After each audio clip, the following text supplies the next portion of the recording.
ఈ పూట పూర్తిగా ముస్తాబాలు కొత్త తెలిసేనా అప్పుడు వచ్చిన ఎంత ముక్క పెట్టిన ముఖ్యమే. అవునా, ఎవరి మాటలు వారికి ఇంపుగానే ఉంది. ఏ పూట ఎవరో తప్పక పైకి ముచ్చలేదు నమ్మకంగా చెప్పి వెళ్ళిపోయినందుకు మామూలు కట్టొచ్చారు కదా అని మహాదానంతో ముస్తాబే కూర్చున్నందుకు కలిగిన పరిమితి. అది ఏమి పాపమో కానీ తన ప్రయోజనం నమ్మని మగవాడు. ఏ ఖండాడు నిన్ను నమ్మని మాకు నిర్మూలమైపోయింది. హాస్యనకన్న మాటలకు అంతలకు ఎందులకు ఆయనను హాస్యములు కత్తిన వాళ్ళు వరద మీద హాస్యవాడు ఏమిటండి? నువ్వు పొరపాటు కానీ వాడు ఎదురుకు వచ్చిన ఎవడు వాడు? వాడే ఆ సుబ్బిగాడు.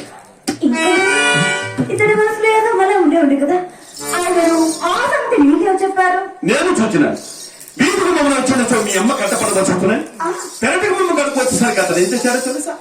సదామును తలుపు తెరుచుకొని బడామును బయటకు వచ్చినాడు. ఆ బాడున్న నన్ను చూసి అతను చూసి నేను తెల్లబోయినా. అంతటితో అతనికి అనుమానం కలుగుకున్నట్టు కోడి గమలాడుచు కొంత దూరం వెంట కూడా వెళ్ళవలసి వచ్చింది. అతని దాకా వచ్చింది.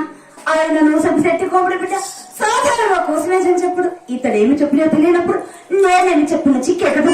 ఇదిగో ఇవి వెలియాలి తెలియటేటలు వెల్లడి సెకట్టం ఈతో దుక్కు చూద్దాం. ఎంతగా కేటించింది అతన్ని అడకపోయారా? అడిగిన మేడం కావాల్సి వచ్చారని చెప్పిన కదా. ఇక మీ సందేహం ఏమిటో? నా సందేహం చెప్పిన కోపం ఎందుకండి? నాయన దోషం ఉండదు కదా. అదే మాట. ఇదిగో ఇప్పుడు చెప్పేది మేడం కొరకు వచ్చిన వాడు విచ్చావిడిగా వీటికి మమ్మల్ని పొక్క అదరచు పెదరచు పెరట మొక్క చెట్టు చిన్న ఒప్పుడే వచ్చినదా కోపం.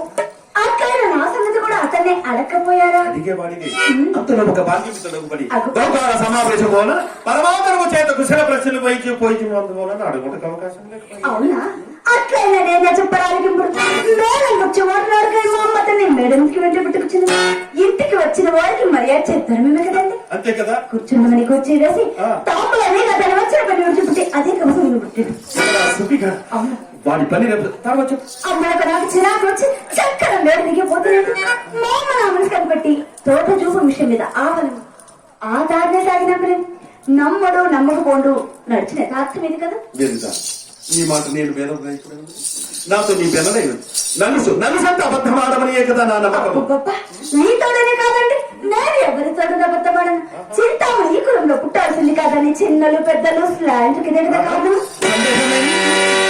ఎవరి మాటల్లో నేను ఎన్ని మాటలు కింద శ్లాఘించు. ఎవరి మాటలో నేను ఎన్ని మాటలు శ్లాఘించలేదు.